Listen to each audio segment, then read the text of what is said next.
So one of the coolest things at Fulda Gap, that many people think is the coolest thing, including myself, are the tanks. So let's take a look at one of the kind of typical tanks that we have out on the field here at Command Decisions, and I'll show you kind of how it operates. So this tank 223, is considered a heavy tank. We have two different classifications of tanks. We have heavy and light tanks, and heavy tanks are basically anything that's built on the chassis of like a truck or maybe an SUV or something like that, and a light tank are smaller vehicles that are more maneuverable, and they have different rules for what can knock them out. So this heavy tank, the people who wander around with anti-tank guns, which I'll talk about in a different video, they can only blow this tank up through the back of the tank. If they hit the front or the sides, it doesn't count. So that means that this tank can become a pretty valuable asset in order to sort of deny people a region of the field.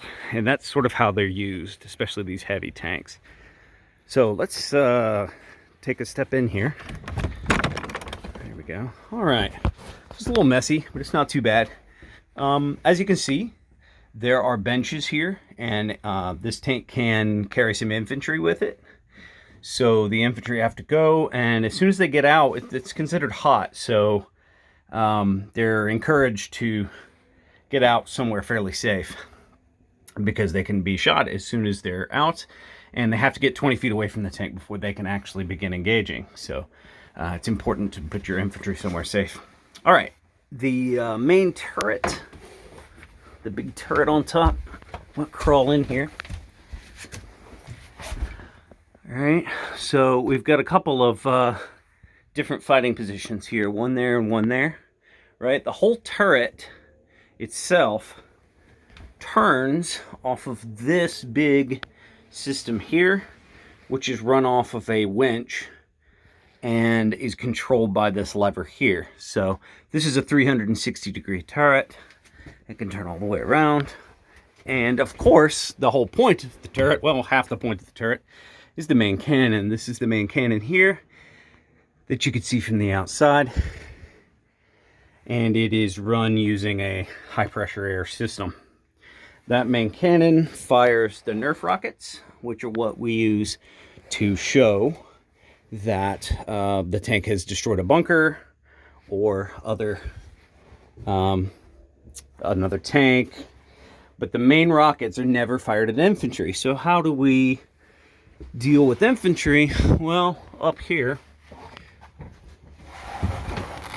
we've got a couple of little areas where a gunner could get up here and could stick their rifle through here or pop up the top, whatever they needed to do. That might actually be the main gunner's port. No, here's the main gunner's port. All right. Here we have an actual little periscope. That's cool. I didn't know it was on here. And some vision ports for the main gunner so that they can see what's going out. So the main gunner's view would look something like that. Let me see if I can show you the little periscope. All right, or they can pop their head out the top. They can't be, the crew of the tank cannot be killed while they're in the tank. So, you know, there's a variety of ways that you could use that to your advantage. One way is that if you happen to have infantry in here, there are firing ports inside the sides of the tank. See that? So the infantry can stick their rifles out there and fire through. They can look through these little holes, and that is a valid hit if they hit you. In addition, the tank itself, if it gets within 20 feet of an opponent who is not in a bunker or in a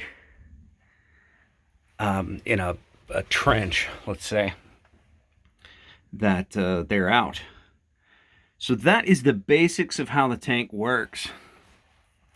I will do another video on what these tanks look like when they're running in the field and how to take them out and the main guns of the tanks. So see you next time.